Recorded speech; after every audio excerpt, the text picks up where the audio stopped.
Sorry about the lighting. It's a little dark out this morning. But I want to give a quick update on my fantasy football team. Not too many people, I guess on YouTube really give a crap about fantasy football, but I absolutely love fantasy football. I think fantasy football is a great stepping stone for football fans. It gives people a reason to watch football, and it gives people a reason to, actually care about stuff. I guess what I'm trying to say is like, I started fantasy football about 5-6 years ago. I didn't really know too much about like other players. I grew up obviously watching the Eagles. I always watched the Eagles games. I've always have, and I always knew all the Eagles players. But aside from obviously the big names in football, I never really focused on the point values and the actual yards per game and stuff like that. So fantasy football to me, I think, is something that everybody should do that is a football fan, because it gives you a reason to, once your game is over with, it gives you a reason to watch other games, and instead of just watching them, it gives you a reason to be like, oh, root for the guy and just play and have fun. But the reason why I got into it so late is because I always thought fantasy, I didn't understand the point values. I didn't understand the difference between a PPR league and a standard league and all these crazy ideas. But it was pretty cool. But fantasy football is a phenomenal thing that's happened. And I think it should be. I think if you are a football fan, you should do fantasy football every single day. These lights are horrible. Never mind. You're gonna deal with this. So I don't have my fantasy football team on me right now, but a lot of things. My team has changed dramatically from when I first started, from when I first drafted, and I took a different approach to the draft this year compared to last year. Last year, I went from a standard paper league where we scored our own. We did everything, and I transitioned over to ESPN Fantasy, which I think is the best one out of all of them. I've done Fox, I've done the NFL one, I've done Yahoo, but I think ESPN Fantasy is probably the greatest format used in fantasy football. So, in no order, I'm going to try to name all the players that I have off the top of my head. Starting with, obviously, the quarterback, it's going to be Tom Brady. Tom Brady is my guy. He's my keeper from last year. He's my stud. He's the guy that I had from last year, even though he had the 4-game suspension. I knew I had to keep him because the fantasy value on him is insane. Running back wise, I have Jeremy Hill, Devontae Booker right now, LaShawn McCoy, Thomas Rawls, who I just picked up off waivers. Idiots. People don't realize how good that he's going to be when he comes back. Tevin Coleman. I believe that's it for running backs. Wide receivers, I have T.Y. Hilton, Amari Cooper, Devontae Adams, Kenny Britt. Oh God, this is hard when you don't have it in front of you. Kenny Britt. Who else? I gotta have another wide receiver somewhere in there. Honestly, I think that might be it for my wide receiver. Oh, Stephon Diggs. I have also my tight ends. I have Jordan Reed and I have Tyler Eifert.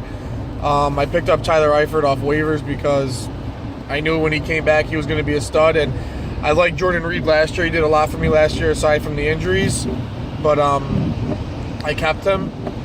As of this morning, I have Gostkowski as a kicker. I've had Gostkowski the whole year, but I drafted the Phillies defense. I always have to have at least one Philadelphia Eagles player or team, aspect on my team. I have Philadelphia's defense, and I also have the Los Angeles Rams defense that I picked up this week because they play the Jets, and I'm not going to play the Eagles D against the Falcons. Absolutely not. But I'm going to play the Rams defense against a very, very bad Jets team. I'm pretty sure that's it. I believe that is it. If you watch my other, if you watched my other video, I had Sammy Watkins. Obviously, he went down to IR. I had Charles Sims. He went down to IR. I drafted him. I had Giovanni Bernard. I actually traded Giovanni Bernard for Tevin Coleman to one of the other guys in my league. He said he didn't want him anymore because he had one bad game. So I ended up scooping up Tevin Coleman, and it obviously worked out in my favor. Aside from, but I haven't been able to play him due to injuries, which is horrible. I had Big Ben. Everybody knows I drafted Big Ben.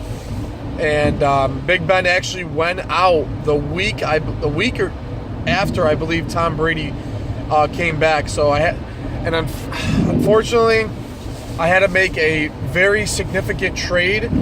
I had no running back. LaShawn McCoy was out. Tevin Coleman was out.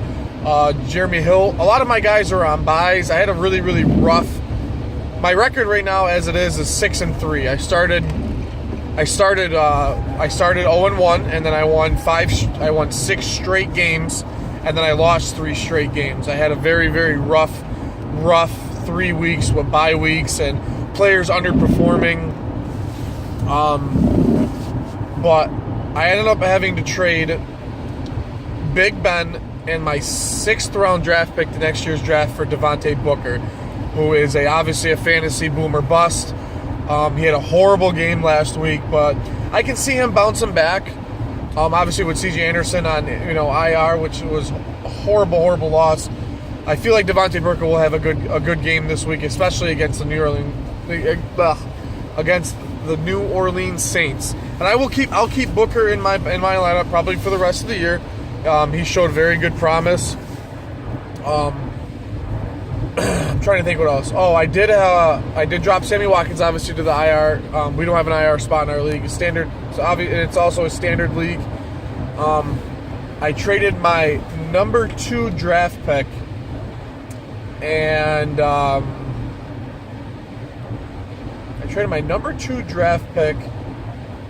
and Brandon LaFell, I think I had, yes, for Amari Cooper.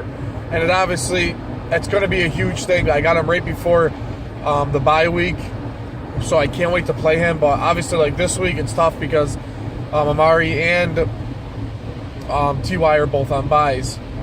I did pick up Moncrief when he was injured. I wanted him, but I ended up dropping him because he was out and he wasn't playing. And then I can't really play too many guys. I don't want to play 2 wide receivers, obviously with the struggling Colts. But like I said, I had to make so many moves in the past 3 weeks. I had to drop Gostkowski to pick up a kicker. I had no spots on my team. I got Caleb Sturgis for the week, and he got me like 7 or 8 points, which is phenomenal for a kicker. And Gostkowski has gotten me constantly 8 to 10 points every single week. So I had to make sure I got him back on waivers, and I ended up getting him back on waivers. And I got to the point where I was dropping players. Like I only had Tom Brady, but the bye week I picked up Dak Prescott, and he had a pretty decent fantasy game. But in my league, there's 10 teams, so there's not a lot of good players left on the waiver wire. You know what I mean? So I just love fantasy football. I think it's a great time. I love hearing other people's fantasies. I love giving my own fantasy advice. I know I have more players on my team. A lot of them are down to injuries and stuff like that. But my lineup as of this week, I'm playing a very, very tough opponent. The guy that I played started 0-3, and now he leads his division at 6-3 or 7. No, he started 0-2, then he ended up being he's 7-2 right now. He has Andrew Luck, Devontae Freeman, Mike Evans. He just has studs. Terrell Pryor. He has a stud team, and I'm playing against him. And thank God Terrell Pryor only got me 4 points. Or only got him 4 points. But as of right now, my lineup this week is Brady as my quarterback, Devontae Booker and Jeremy Hill as my running backs. Kenny Britt. Kenny Britt and Stephon Diggs. And my flex player, I haven't decided yet. It's a toss-up between Tevin Coleman and Devontae Adams. Devontae Adams has been very, very good. But obviously he was getting a lot of the bulk of the catches because Randall Cobb was out.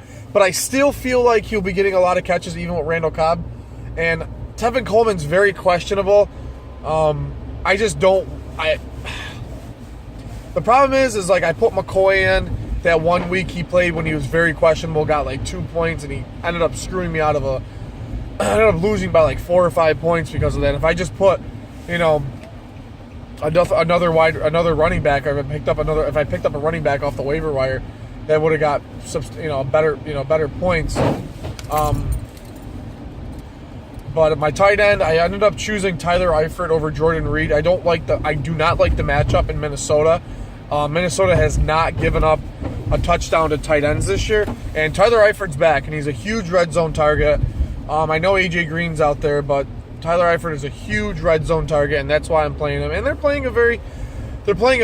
and also Zach Ertz went off for 10 points last week, so that's a big reason why I'm playing him this week as well. And obviously my kicker is Gostkowski. I feel like everyone's gonna have a huge game this week, especially Tom Brady. I feel like Tom Brady's gonna have a ginormous week this year. A lot of construction in my hometown Utica today. Ridiculous. So that's just my updated fantasy. I had a little lengthy video, more than I wanted it to, but I just love fantasy football so much, and it's such a fun topic to talk about, and when you play against your friends, and I actually lead the division right now at 6-3. The guy behind me is only a game behind, and he made a huge stud trade. Ended up trading Calvin Benjamin and Tavon Austin in a first-round draft pick for Zeke Elliott, and he's a stud. He's got Blake Bortles, Julio Jones, Todd Gurley, Zeke Elliott, Jay Ajayi, or however else you stay it. So it's going to be a fun year. I know I'm going into the playoffs, so I'm building up a roster. I picked up Rawls. Obviously, he's out still, but I don't see Christian Michael staying in there anytime long, and that rookie running back CJ. I apologize, Parise or Porez, whatever his name is, I don't see him, but I can't wait to see my team just unfold, and I can't wait to see the playoffs happen. But I'll keep you guys updated. But on that note, go Birds, go Philly. You know who you guys are. I appreciate you guys, and later, go Birds.